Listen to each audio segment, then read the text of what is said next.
नवरात्रि के चौथे दिन माँ दुर्गा के चौथे स्वरूप माता कुष्मांडा की पूजा की जाती है।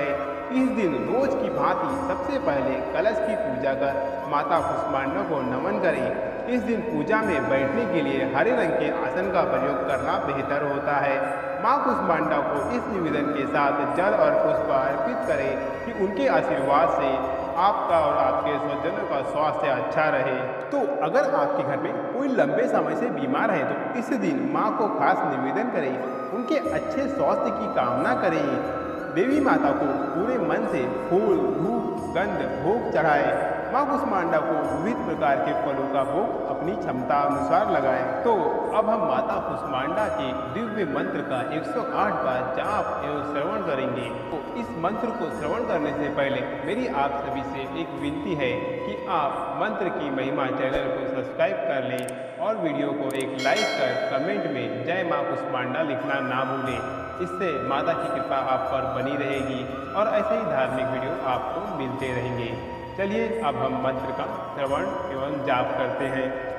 सुरा संपूर्ण कलशम रुधिरानुक्तमेव चे तदाना हस्तपद्भायां कुष्मांडा शुभदास्तु मे।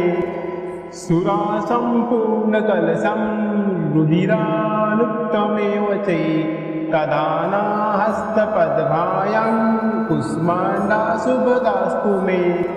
सुरा संपूर्ण कलशम रुधिरानुक्तमेव चे तदाना हस्तपद्भायां कुष्मांडा शुभदास्तु मे।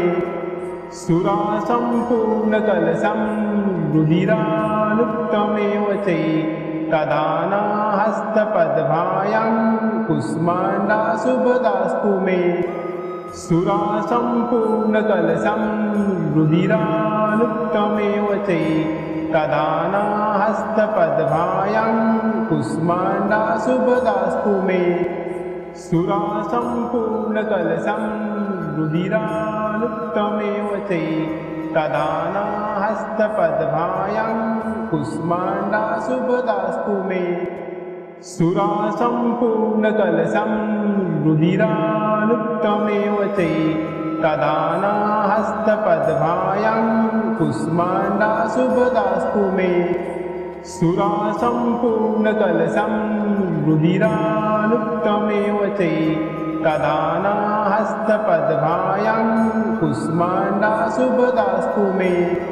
सुरा संपूर्ण कलशम रुधिरानुक्तमेव चे तदाना हस्तपद्भायां कुष्मांडा शुभदास्तु मे। सुरा संपूर्ण कलशम रुधिरानुक्तमेव चे तदाना हस्तपद्भायां कुष्मांडा शुभदास्तु मे। सुरा संपूर्ण कलशम रुधिरानुक्तमेव चे तदाना हस्तपद्भायां कुष्मांडा शुभदास्तु मे। सुरा संपूर्ण कलशम रुधिरानुक्तमेव चे तदाना हस्तपद्भायां कुष्मांडा शुभदास्तु मे। सुरा संपूर्ण कलशम रुधिरानुक्तमेव चे तदाना हस्तपद्भायां कुष्मांडा शुभदास्तु मे। सुरा संपूर्ण कलशम रुधिरानुक्तमेव चे तदाना हस्तपद्भायां कुष्मांडा शुभदास्तु मे। सुरा संपूर्ण कलशम रुधिरानुक्तमेव चे तदाना हस्तपद्भायां कुष्मांडा शुभदास्तु मे।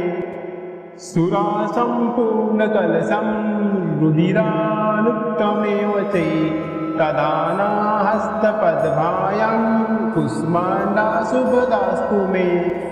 सुरा संपूर्ण कलशम रुधिरानुक्तमेव चे तदाना हस्तपद्भायां कुष्मांडा शुभदास्तु मे। सुरा संपूर्ण कलशम रुधिरानुक्तमेव चे तदाना हस्तपद्भायां कुष्मांडा शुभदास्तु मे।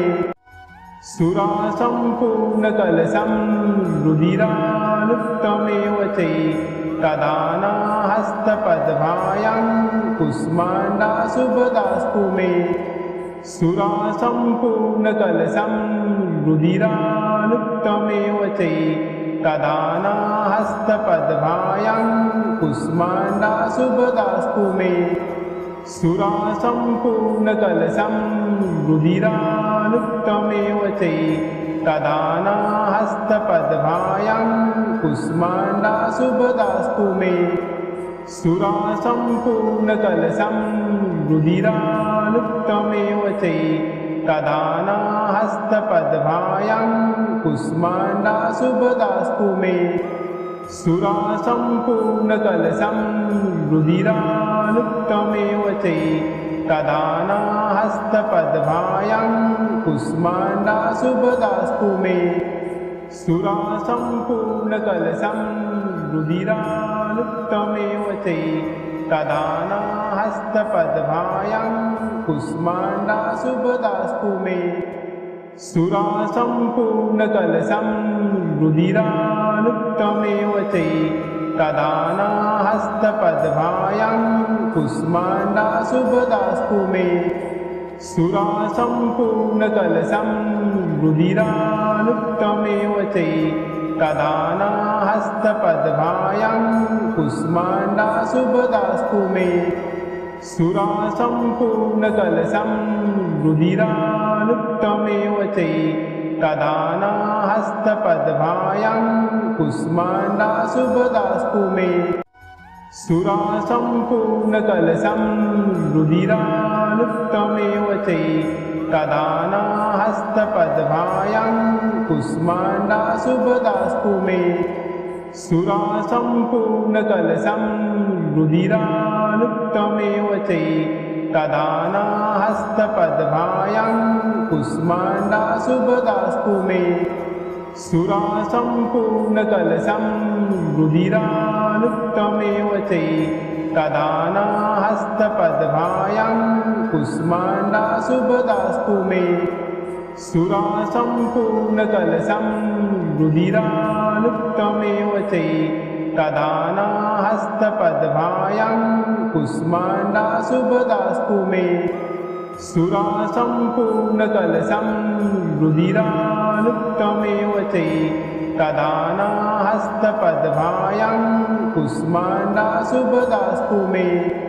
सुरासम्पूर्णकलशं रुधिरालुप्तमेव चैतदानाहस्तपद्भायां कुष्माण्डा शुभदास्तु मे। सुरासम्पूर्णकलशं रुधिरालुप्तमेव चैतदानाहस्तपद्भायां कुष्माण्डा शुभदास्तु मे। सुरासम्पूर्णकलशं रुधिरालुप्तमेव चैतदानाहस्तपद्भायां कुष्माण्डा शुभदास्तु मे। सुरासम्पूर्णकलशं रुधिरालुप्तमेव चैतदानाहस्तपद्भायां कुष्माण्डा शुभदास्तु मे। सुरासम्पूर्णकलशं रुधिरालुप्तमेव चैतदानाहस्तपद्भायां कुष्माण्डा शुभदास्तु मे। सुरासम्पूर्णकलशं रुधिरालुप्तमेव चैतदानाहस्तपद्भायां कुष्माण्डा शुभदास्तु मे। सुरासम्पूर्णकलशं रुधिरालुप्तमेव चैतदानाहस्तपद्भायां कुष्माण्डा शुभदास्तु मे। सुरासम्पूर्णकलशं रुधिरालुप्तमेव चैतदानाहस्तपद्भायां कुष्माण्डा शुभदास्तु मे। सुरासम्पूर्णकलशं रुधिरालुप्तमेव चैतदानाहस्तपद्भायां कुष्माण्डा शुभदास्तु मे। सुरासम्पूर्णकलशं रुधिरालुप्तमेव चैतदानाहस्तपद्भायां कुष्माण्डा शुभदास्तु मे। सुरासम्पूर्णकलशं रुधिरालुप्तमेव च तदानाहस्तपद्भायां कुष्माण्डाशुभदास्तु मे सुरासम्पूर्णकलशं रुधिरालुप्तमेव च तदानाहस्तपद्भायां कुष्माण्डाशुभदास्तु मे सुरासम्पूर्णकलशं रुधिरालुप्तमेव च तदानाहस्तपद्भायां कुष्माण्डाशुभदास्तु मे सुरासम्पूर्णकलशं रुधिरालुप्तमेव च तदानाहस्तपद्भायां कुष्माण्डाशुभदास्तु मे सुरासम्पूर्णकलशं रुधिरालुप्तमेव च तदानाहस्तपद्भायां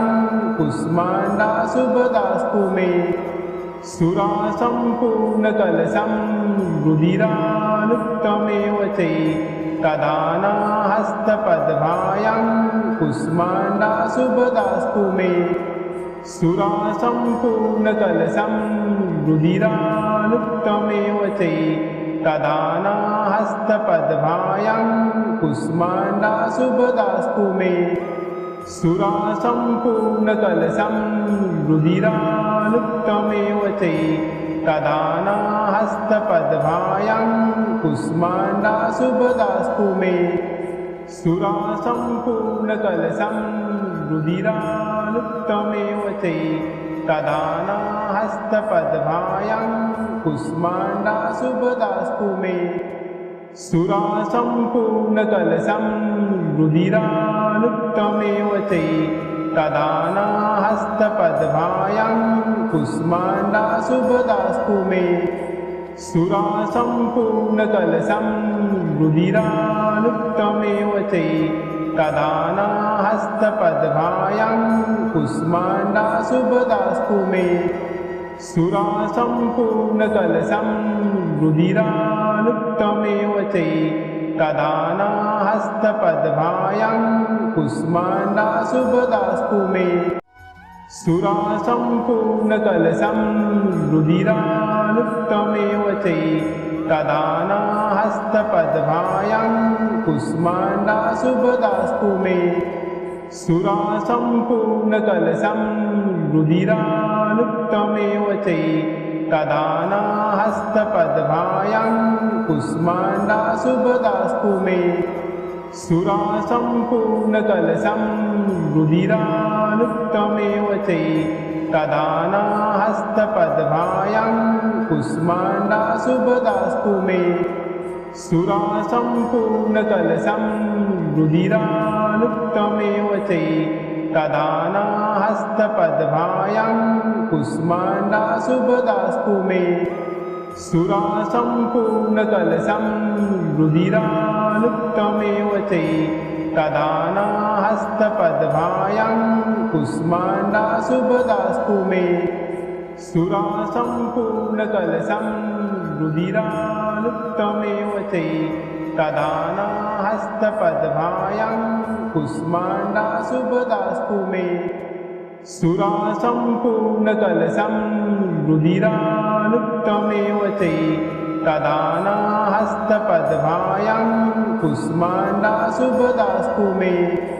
सुरासम्पूर्णकलशं रुधिरालुप्तमेव च तदानाहस्तपद्भायां कुष्माण्डाशुभदास्तु मे सुरासम्पूर्णकलशं रुधिरालुप्तमेव च तदानाहस्तपद्भायां कुष्माण्डाशुभदास्तु मे सुरासम्पूर्णकलशं रुधिरालुप्तमेव च तदानाहस्तपद्भायां कुष्माण्डाशुभदास्तु मे सुरासम्पूर्णकलशं रुधिरालुप्तमेव च तदानाहस्तपद्भायां कुष्माण्डाशुभदास्तु मे सुरासम्पूर्णकलशं रुधिरालुप्तमेव च तदानाहस्तपद्भायां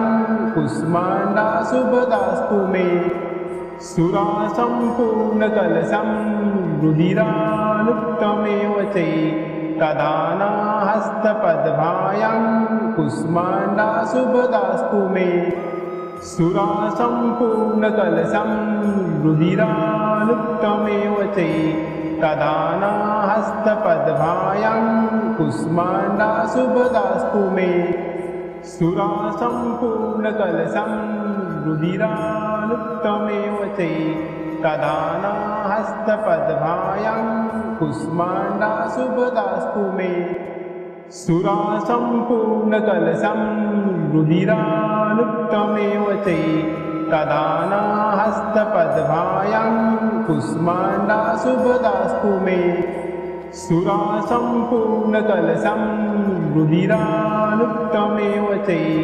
तदानाहस्तपद्भायां कुष्माण्डाशुभदास्तु मे सुरासम्पूर्णकलशं रुधिरालुप्तमेव च तदानाहस्तपद्भायां कुष्माण्डाशुभदास्तु मे सुरासम्पूर्णकलशं रुधिरालुप्तमेव च तदानाहस्तपद्भायां कुष्माण्डाशुभदास्तु मे सुरासम्पूर्णकलशं रुधिरालुप्तमेव च तदानाहस्तपद्भायां कुष्माण्डाशुभदास्तु मे सुरासम्पूर्णकलशं रुधिरालुप्तमेव च तदानाहस्तपद्भायां कुष्माण्डाशुभदास्तु मे सुरासम्पूर्णकलशं रुधिरालुप्तमेव च तदानाहस्तपद्भायां कुष्माण्डाशुभदास्तु मे सुरासम्पूर्णकलशं रुधिरालुप्तमेव च तदानाहस्तपद्भायां कुष्माण्डाशुभदास्तु मे सुरासम्पूर्णकलशं रुधिरालुप्तमेव च तदानाहस्तपद्भायां कुष्माण्डाशुभदास्तु मे सुरासम्पूर्णकलशं रुधिरालुप्तमेव च तदानाहस्तपद्भायां कुष्माण्डाशुभदास्तु मे सुरासम्पूर्णकलशं रुधिरालुप्तमेव च तदानाहस्तपद्भायां कुष्माण्डाशुभदास्तु मे सुरासम्पूर्णकलशं रुधिरालुप्तमेव च तदानाहस्तपद्भायां कुष्माण्डाशुभदास्तु मे सुरासम्पूर्णकलशं रुधिरालुप्तमेव च तदानाहस्तपद्भायां कुष्माण्डाशुभदास्तु मे सुरासम्पूर्णकलशं रुधिरालुप्तमेव च तदानाहस्तपद्भायां कुष्माण्डाशुभदास्तु मे सुरासम्पूर्णकलशं रुधिरालुप्तमेव च तदानाहस्तपद्भायां कुष्माण्डाशुभदास्तु मे सुरासम्पूर्णकलशं रुधिरालुप्तमेव च तदानाहस्तपद्भायां कुष्माण्डाशुभदास्तु मे सुरासम्पूर्णकलशं रुधिरालुप्तमेव च तदानाहस्तपद्भायां कुष्माण्डाशुभदास्तु मे सुरासम्पूर्णकलशं रुधिरालुप्तमेव च तदानाहस्तपद्भायां कुष्माण्डाशुभदास्तु मे सुरासम्पूर्णकलशं रुधिरालुप्तमेव च तदानाहस्तपद्भायां कुष्माण्डाशुभदास्तु मे सुरासम्पूर्णकलशं रुधिरालुप्तमेव च तदानाहस्तपद्भायां कुष्माण्डाशुभदास्तु मे सुरासम्पूर्णकलशं रुधिरालुप्तमेव च तदानाहस्तपद्भायां कुष्माण्डाशुभदास्तु मे सुरासम्पूर्णकलशं रुधिरालुप्तमेव चैतदानाहस्तपद्भायां कुष्माण्डाशुभदास्तु मे। सुरासम्पूर्णकलशं रुधिरालुप्तमेव चैतदानाहस्तपद्भायां कुष्माण्डाशुभदास्तु मे।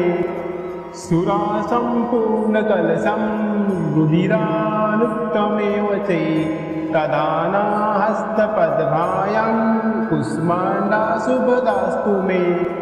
सुरासम्पूर्णकलशं रुधिरालुप्तमेव चैतदानाहस्तपद्भायां कुष्माण्डाशुभदास्तु मे।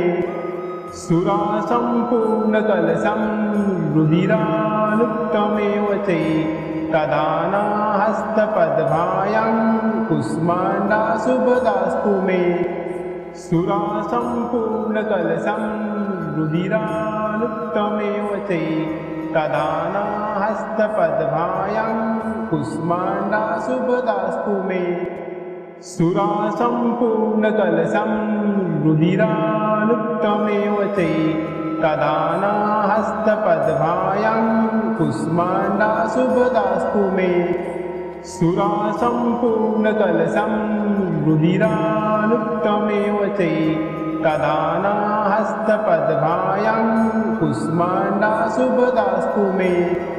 सुरासम्पूर्णकलशं रुधिरालुप्तमेव चैतदानाहस्तपद्भायां कुष्माण्डाशुभदास्तु मे।